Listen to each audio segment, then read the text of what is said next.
آره، همه اون تغییراتی که گفتی رو انجام دادم. تو چکشون کن و بعد بهم بگو که کارو شروع کنم. باشه؟ باشه. مرسی سغرا. واقعا این واقعیت داره. اگه تو نبودی من نمیدونستم چی کار باید کنم. چی؟ آره.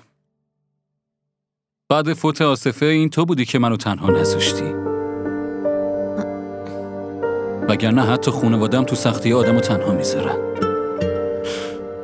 من نمیتونم لطفتو جبران کنم. این چه حرفی میزنین آقا؟ آخه چه لطفی؟ من ازتون حقوق میگیرم. ببین سغرا، حرف پول نیست، حرف احساس و مسئولیته. من از کارت خیلی راضیم. اگه به کمکم نیاز داشتی حتما بهم بگو، خوشحال میشم. خیلی ممنونم آقا. میتونم برم چون باید یه جای دیگه برم واسه کار. آره برو، خسته نباشی. اینم باقی مونده پولتون. چرا اینو بهم میدی؟ پیش خودت باشه. نه ممنون، من دیگه میرم.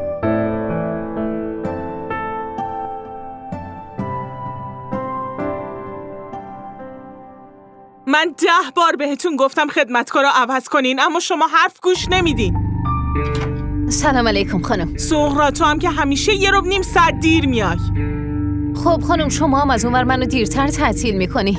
حساب بی حساب میشه. خیلی حرف میزنی سغرا. اینجا رو ببین، کل آشپزخونه رو کثافت برداشته. خانم الان جارو میزنم تمیز میکنم. نه خیر، جارو رو ول کن. اول ظرفای دیشبو بشور. چشم الان میشورم. فقط زودتر دست به جنبو.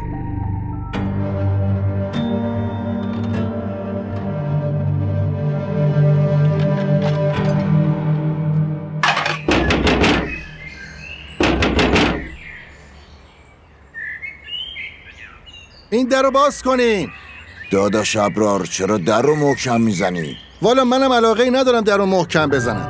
الان 2 ماهه که اجاره رو ندادن، حالا هم در رو باز نمی‌کنن. داداش ابرار، به جای جیغ و داد حواستو جمع کن. این قفل بزرگ رو در رو نمیبینی؟ قفل؟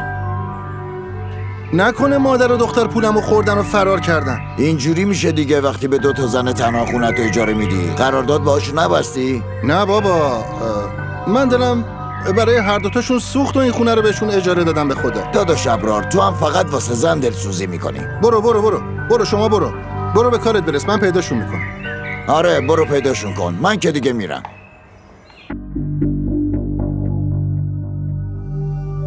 سغرا خیلی گرونی شده. تو چطوری میگذرونی؟ بازم خدا رو شکر، خدا گشنمون نمیذاره. فقط شکم سیر کردن که نیست. آدم خواستهای دیگه هم داره. رویا داره. میگم تو هم رویایی داری مگه نه؟ نه خیر آقا، ما رویا نداریم. چرا؟ چون وقتی آدم به اون رویا نرسه خیلی ناامید میشه و هیچ زنی اونقدر خوششانس نیست که هر رویایی که داره رو بهش برسه آقا. تا کی تو خونای مردم اینجوری ظرف میشوری؟ تو فقط اشاره کن، اون وقت هیچ حسرتی نمیمونه. زندگی آدمایی مثل ما زمانی روشن میشه که تاریکیای زندگیمون تموم بشه آقا. ببین تو هنوزم میتونی از این زیباییت استفاده خوبی بکنی. من گشنه نیستم آقا. من از گشنگی حرف نمیزنم. تو منظورمو میفهمی مگه نه؟ معلومه که همه چی رو میفهمم. نیت آدم رو میدونم. یه زن این چیزا رو خوب متوجه میشه. شاید تو ارزششو نفهمیدی. این چیزایی که امروز نداری میتونی اونا رو داشته باشی، اونم در ظرف چند دقیقه. من طبق نیازام پیش میرم، زیاده خواه نیستم. سغرا به من گوش کن. ببین اون تو اینجا چی کار میکنی؟ ببین من داشتم در مورد خانواده سغرا میپرسیدم. مگه نه سغرا، درست میگم؟ آقا شوکت، تو به فکر خانواده خودت باش، نه خانواده اون. تو برو دنبال سمیرا بیارش خونه. باشه الان میرم. تو چرا اینجا وایسری وقت تلف میکنی؟ زود باش دست به جمعون خونه رم تمیز کن.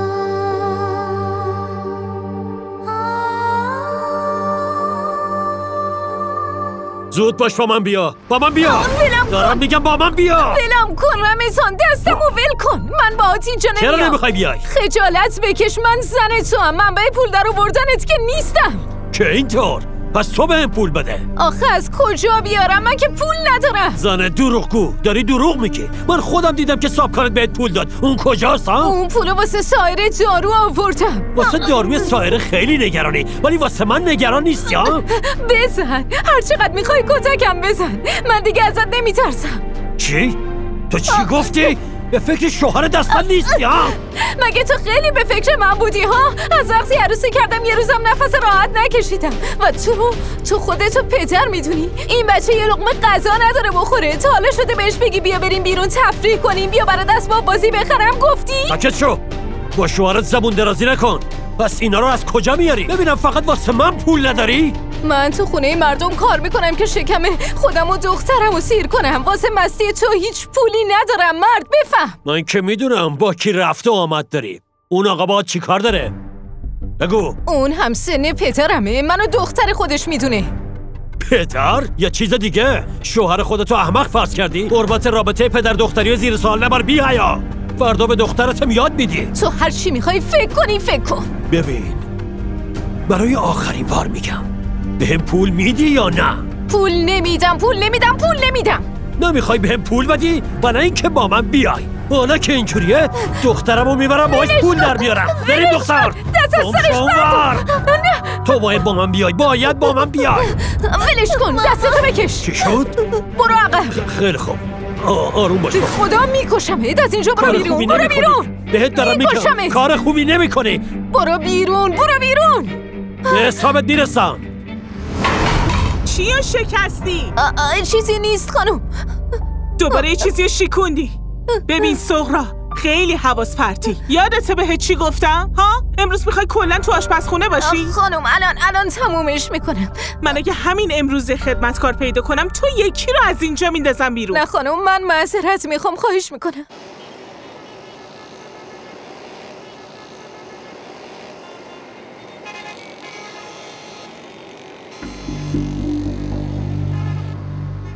بیا من میرسونمت خونه. نه ممنون، لازم نیست. من خودم میرم. من میدونم که تو میتونی بری، ولی میخوام باهات حرف بزنم. چه حرفی آقا؟ تو ماشین بشین که بتونیم حرف بزنیم. نه آقا، من باید زودتر برم خونه. سغرا نترس، هیچی نمیشه. بیا بشین. سغرا بیا بشین. ببین سغرا، من میخوام هوشیارت کنم، پس منو اشتباه درک نکن. اگه با دنیا پیش بری همیشه جلویی، وگرنه عقب میمونی.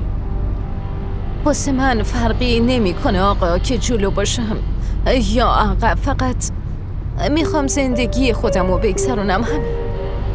ببین سغرا، تو منظورمو نفهمیدی. شاید تا مثل دیگران فرصت جلو رفتن رو داشته باشی. من نمیخوام با دیدن راه دیگران راه خودم رو خراب کنم. آقا لطفاً ماشین رو نگه دارید. من خودم میرم خونه. بهتون گفتم ماشین رو نگه داری. آقا دارین چی کار میکنین؟ چرا تون میری؟ به حرفام دقت کن و تلاش کن بفهمی. من خوبی تو میخوام.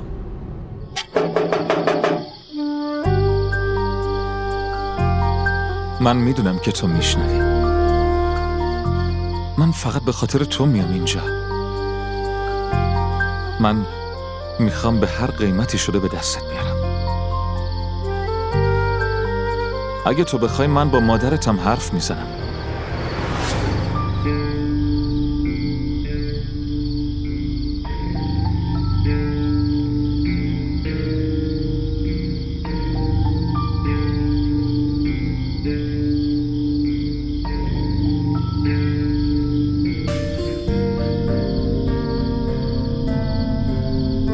سایره، پسر حاج آقا چرا پشت در وایستاده بود؟ با چی کار داشت؟ نمیدونم مامان.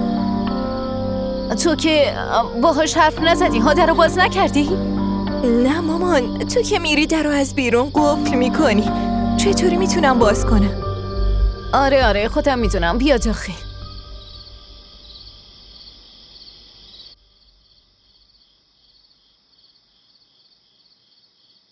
مامان به چی فکر میکنی؟ چرا غذا تو نمیخوری؟ تو چه فکری میکنی؟ اینکه من خیلی بدم؟ آخه این چه سوالیه که میپرسی؟ فکر میکنی یه زن نمیتونه بدون مرد زندگیشو بگذرونه؟ یه زن نمیتونه تنها بچه‌شو بزرگ بکنه؟ مامان چی شده؟ چرا از این حرفای عجیب غریب میزنی؟ منو میترسونی. باید بترسی ساحره. هر زنی باید بترسه. این جامعه مرد سالاره. آخه این مردا چرا میخوان بزن و زور بگن و حرف زور بهشون بزنن؟ اونا فکر میکنن زنا ضعیفن. آبرو احترامه. زنا مگه یه چیز سر راهیه که هر کی بخواد بتونه ببرش؟ مامان چرا امروز انقدر عصبانی؟ کسی چیزی بهت گفته؟ وقتی امتحان زندگی طولانی بشه آدم کم کم خودشو میبوسه. منم دارم میبوسم. نه مامان، لطفاً گریه نکن. من میخوام همیشه خوشحال باشی. تو چه کارایی که برام نکردی؟ از خودت گذشتی. مامان اگه تو بشکنی پس منم از بین میرم.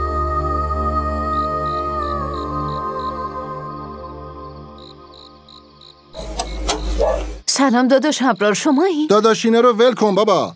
خدا رو شکر که شما برگشتین خونه، وگرنه من فکر میکردم که پولام از دستم رفته. ببینم شما در قفل کردید، کجا رفتی؟ من رفته بودم واسه کار. خیلی خوب ولش کن. اجاره 2 ماهو بده. رسید برقم براتون فرستادم، اونم سر وقتش باید بپردازی. اگه فیوزو قطع کنن همه پولشو از تو میگیرم ها. تا فردا پولتون رو میدم داداش. خیلی جالبه، واقعا زمانه خوبی شده. راستی در مورد ضامن بهت گفتم؟ الان کی ضامنت میشه؟ ضامن؟ خب من هنوز با صاحبکارم صحبت نکردم، فردا باهاش حرف میزنم. ببین سغرا، من نمیخوام مشکلی برام پیش بیاد. اینجا واسه اجاره نشینا قوانین خیلی سخت شده. یا یکی رو ضامن بیار یا 6 ماه اجاره رو پیش بده. من تلاشمو میکنم داداش ابرار، ولی نمیتونم پول 6 ماه اجاره رو بدم. باید بفهمی که این خیلی مهمه، به جز این که راه حلی نداره، وگرنه باید خونه رو خالی کنی. و در ضمن من این حرفا رو از قبل بهت میگم تا بعداً مشکلی بینمون پیش نیاد. داداش ابرار، حتما یه راه دیگه ای هم داره، شما بهمون بگید. آره، یه راه دیگه هم هست. هست؟ چی؟ چه راه حلی؟ منم میتونم ضامنت بشم اگه تو به هم ضمانت یه چیز دیگر رو بدی و زیرش نزنی. منظورتون چیه؟ چه ضمانتی؟ خودتو به خنگی نزن. زن که به یه اشاره همه چی رو میفهمه و بعدش هم کی بیشتر از یه زن یه مردم میفهمه؟ اینا همش مال تو میشه، فقط یه بار. شما خجالت نمیکشین داداش؟ خجالت واسه چی؟ زن تنهایی مثل تو واسه مردم مثل الماسی میمونن که وقتی پیداش کنن از خوشی غرق لذت میشن. داداش ابرار، چی؟ به چی فکر میکنین؟ شما گفتین یه راهی هست که نه 6 ماه اجاره رو بدم نه ضامن میخواد ها؟ آره، تو 2 ماه اجاره رو بده، بقیه‌شو یه کاری میکنم.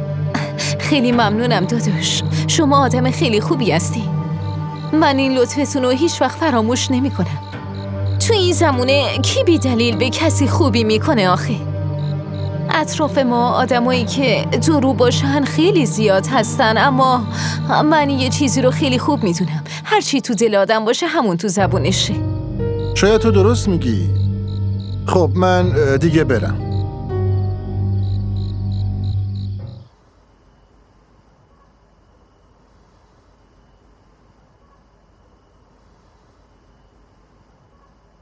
سغرا،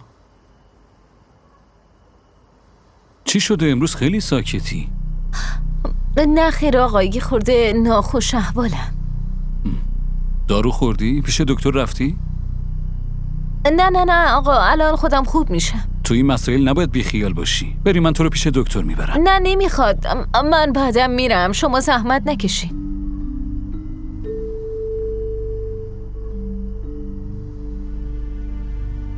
ببینم سغرا، تو امروز نگفتی که باید واسه کار به یه خونه دیگه بری؟ همه چی خوبه؟ خب آقا، من کار اون خونه رو ول کردم. چرا؟ دلیلش چی بوده؟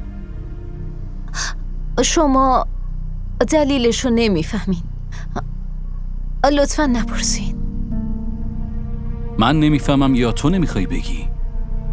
نه همچین چیزی نیست. فقط نمیخوام غیبت کسی رو کرده باشم.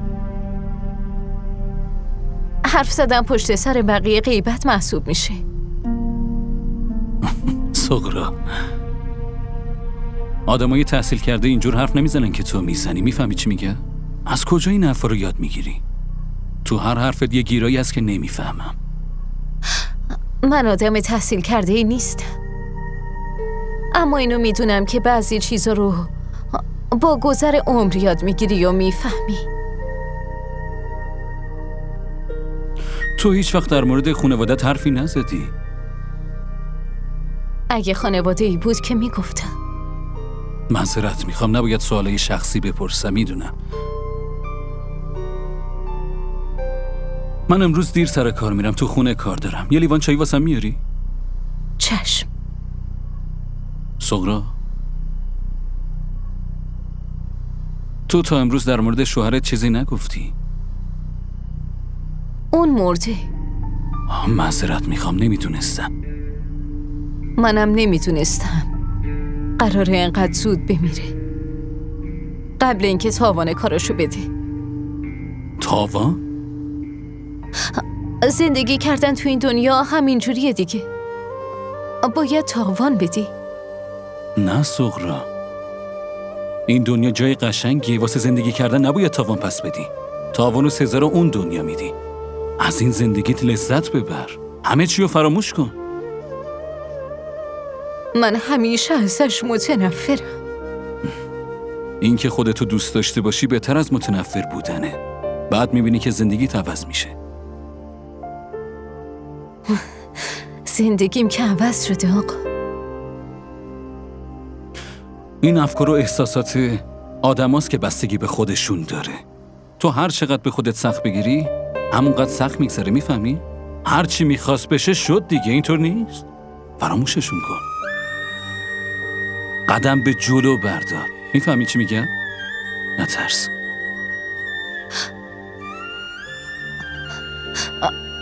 میرم براتون چایی بیارم.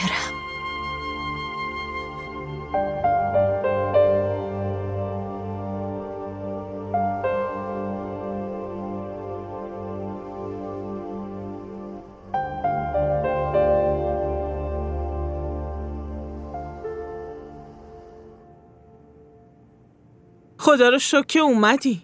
زود باش برو باغچه رو تمیز کن. خانم میگم میشه حقوقمو زودتر پرداخت کنی؟ چرا زودتر میخوای؟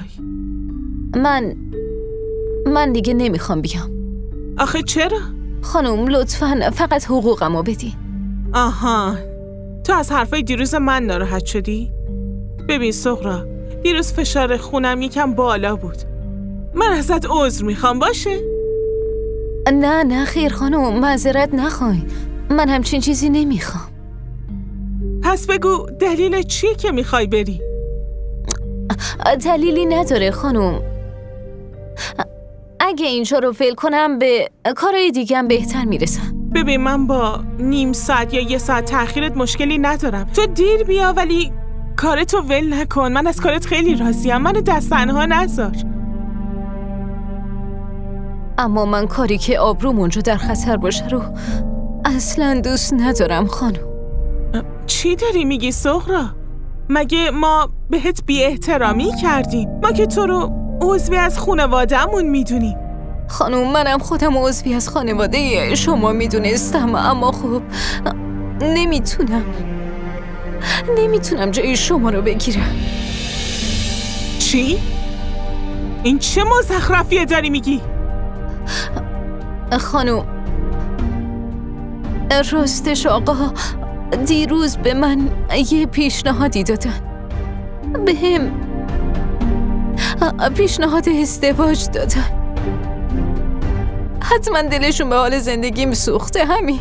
تو چطور جرأت میکنی به شوهر من همچین تهمت بزرگی بزنی؟ من نمیخواستم بهتون چیزی بگم خانم. من حتی نمیخواستم چیزی رو پنهون کنم. شما فقط حقوقمو بدین، من از اینجا میرم. تو؟ اینجا چه کار میکنی؟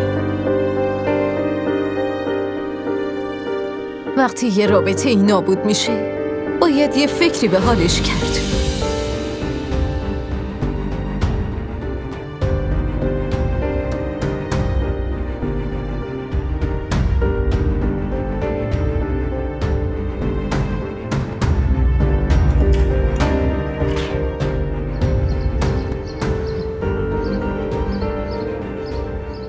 وایسا، من زن بدفکر و عقب مونده ای مثل تو زندگیم ندیده بودم.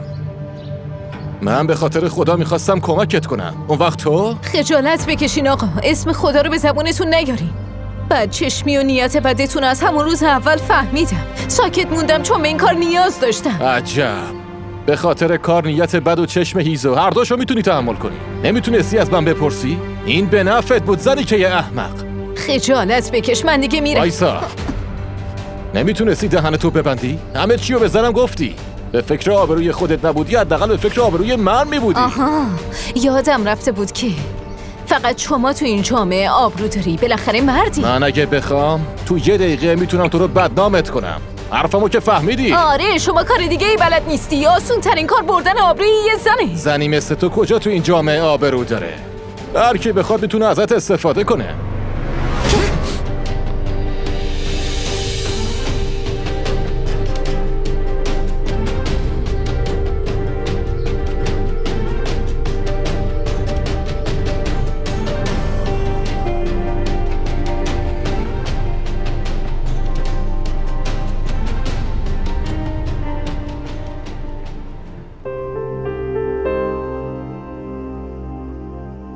مامان پاشو، از وقتی اومدی خوابیدی.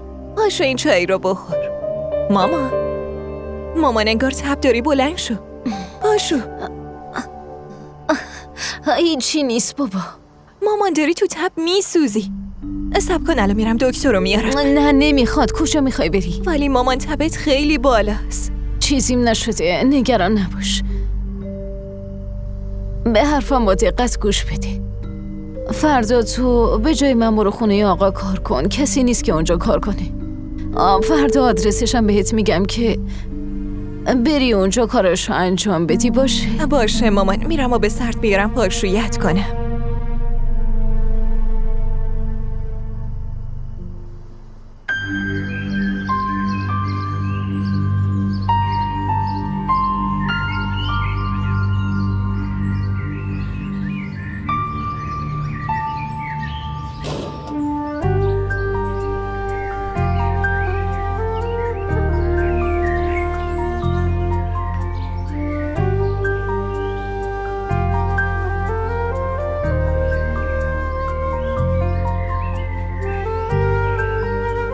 حرف منو گوش کن.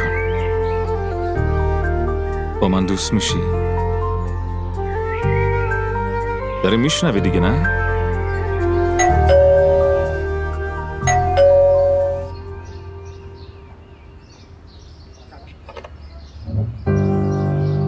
سلام، روزتون بخیر. علیک سلام، بفرمایید. آقا، من دختر سغرا خانومم. امروز من به جای ایشون اومدم. تو دختر سغرایی؟ بله، بهتون گفتم که. آره، ولی اون هیچ وقت ازت حرفی نزده. چرا بیرون وایسادی؟ بیا داخل.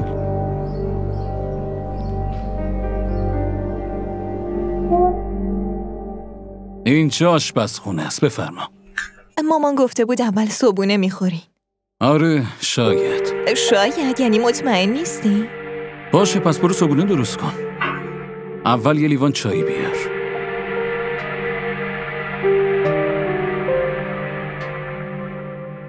بفرمایید، اینم چایتون. الان صبحونتون رو میارم. نه، صبحونه نمیخوام. واسه سغرا باید دارو بگیری نه؟ من میرسونمت خونه و به این بهونه هم عیادتش میکنم. خیلی خوب، بریم. آقا، مامان خیلی عصبانی میشن. هیچی نمیشه. من هستم دیگه. من بهش میگم. بیا. ببینم الان حالت چطوره؟ خدا رو شکر فعلا بهترم. شما چرا زحمت کشیدین؟ سغرا تو مثل خونوادمی، حق به گردنم داری. ممنونم آقا. تو هیچ وقت نگفته بودی دختر به این خوشگلی داری سغرا؟ بله؟ حالا فهمیدم تو چرا هیچ وقت از خونوادت حرفی نمیزدی.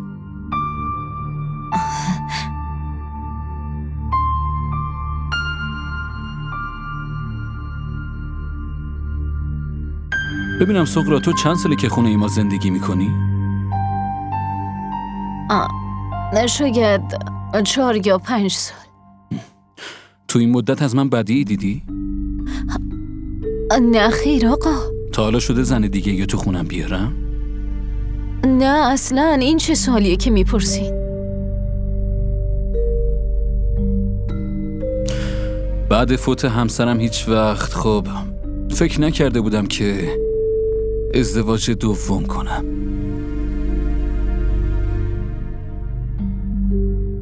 اما حالا یه فکرایی تو سرمه.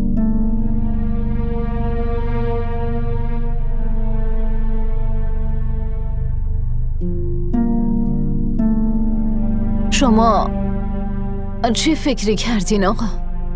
خب راستش میخواستم بهت بگم که من میخوام باهات ازدواج کنم.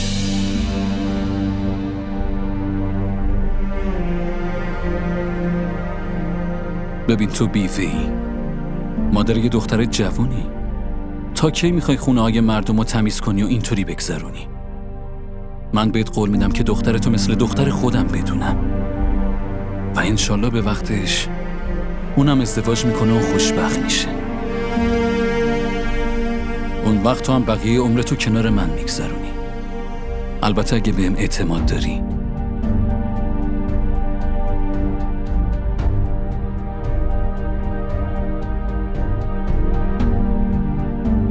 یه چیزی بگو سغرا. من خودم با پای خودم اومدم خونت خواستگاری.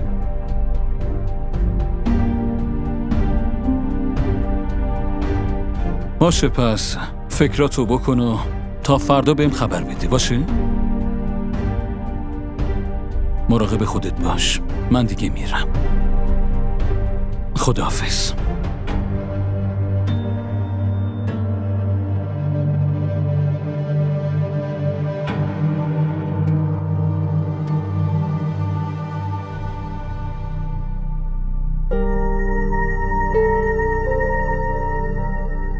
به چی فکر میکنی ماما؟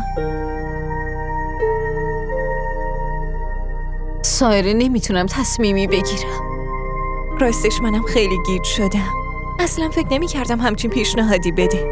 آقا با چه فکر این حرفو بهت زده؟ چطور ازدواج بکنم؟ مردم چی میگن؟ با یه دختر بزرگ میخواد ازدواج بکنه. من فردا به آقا جواب رد میدم. مامان اگه راستش رو بخوای من خیلی بدم نیومد. تو زندگیت خیلی سختی کشیدی و حالا هم اگه آقا دوست داره پس باهاش ازدواج کن.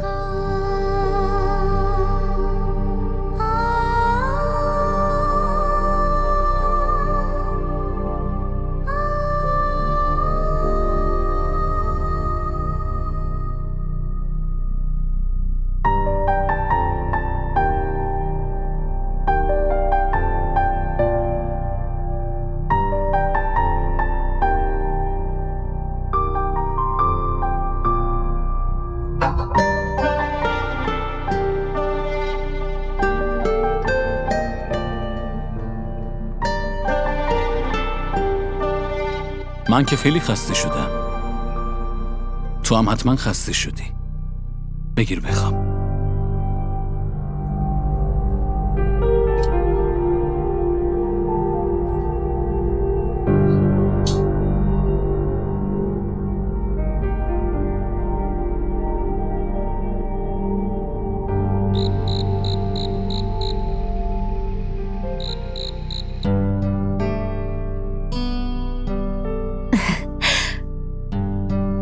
چطور شدم؟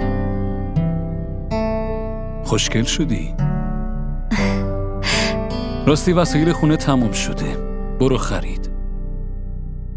من؟ آره تو؟ این حرف کجاش عجیب بود ها؟ خب معلومه مسئولیت خونه با تو، قبلا هم همینطوری بود.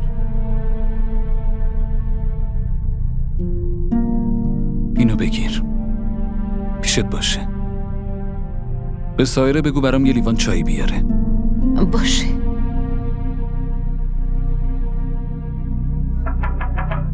بیا تو. آقا چایتون آوردم.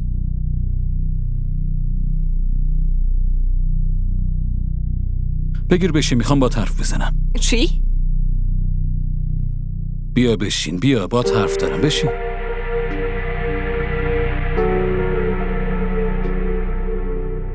چه حرفی داری؟ یه داستان برات تعریف میکنم که چطور یه شاهزاده مشکلاتشو میگذرونه و به شاهزاده خانومش میرسه. شما دارین چی کار میکنین؟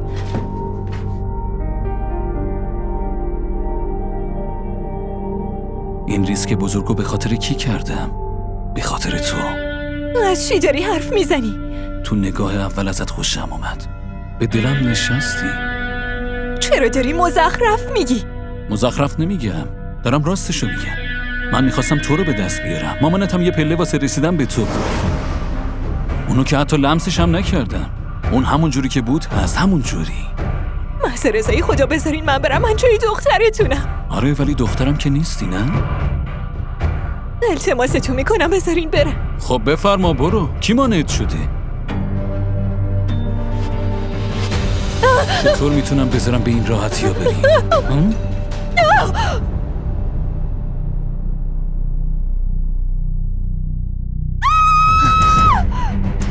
سایره سایره سایره سایره دخترم سایره سایره سایره آقا شما نگران نباشید، من حواسم هست. نگران نباشید. آقا گفتم دیگه. آره انجامش میدم. خیالتون راحت باشه.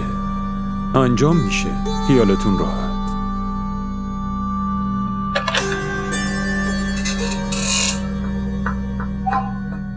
به کی تجاوز شده؟ به تو یا به این؟ کی بوده؟ میشناسیش؟ آره میشناسمش. اوی کاشف. بله قربان. به آبدارچی بگو برام یه چایی بیاره. خیلی خوب. باهاش چه نسبتی داری؟ فقط یه مادر میتونه اینقدر نگران بچهش باشه. مادرشی؟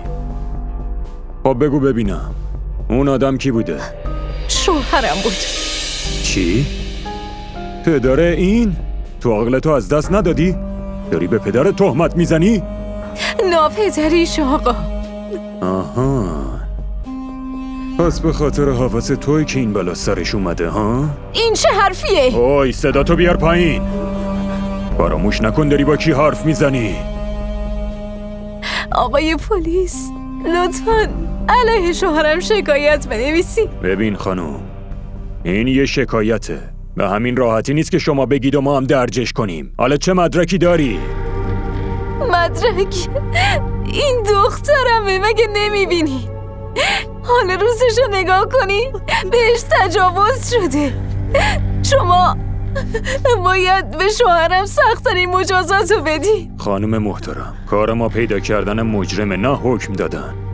یه توصیه بهتون بکنم، فراموشش کن. شما که سیستم ما رو میدونی. چی بهتون بگم؟ به جز آبروریزی هیچ چیزی به دست نمیاری. حالا فرض کن شکایتم کردی ولی فقط سرگردون میشی. بریم سایره جان، بریم.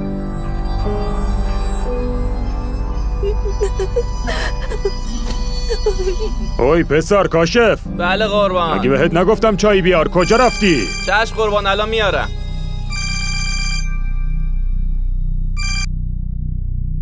بله.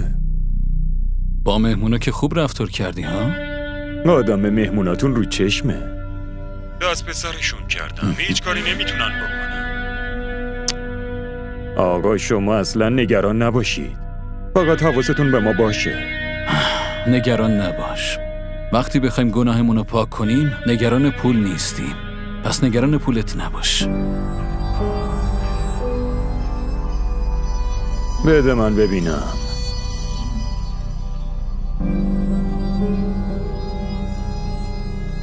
خوشمزه است.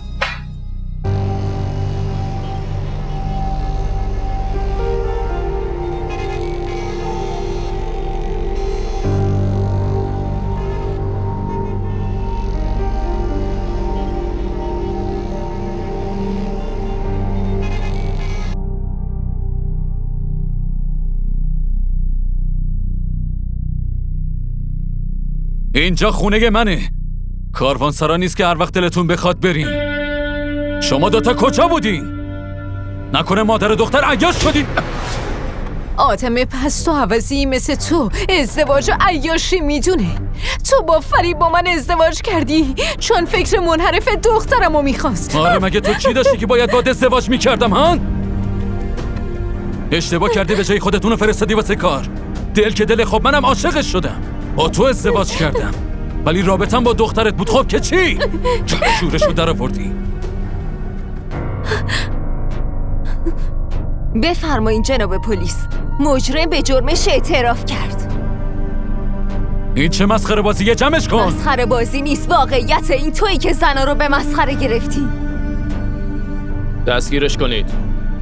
آقا دارین چی کار میکنین؟ سغرا به اینا بگو که سوء تفاهم شده. ولم کنین، بگو که اشتباه شده. بگو سغرا. ممنون خانم فرح، به خاطر شما تونستیم یه مجرم رو دستگیر کنیم.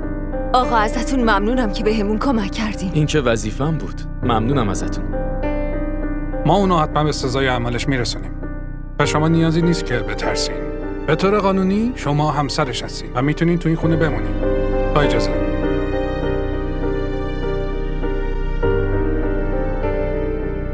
مامان اینجا نمونیم، بیا بریم خونه خودمون.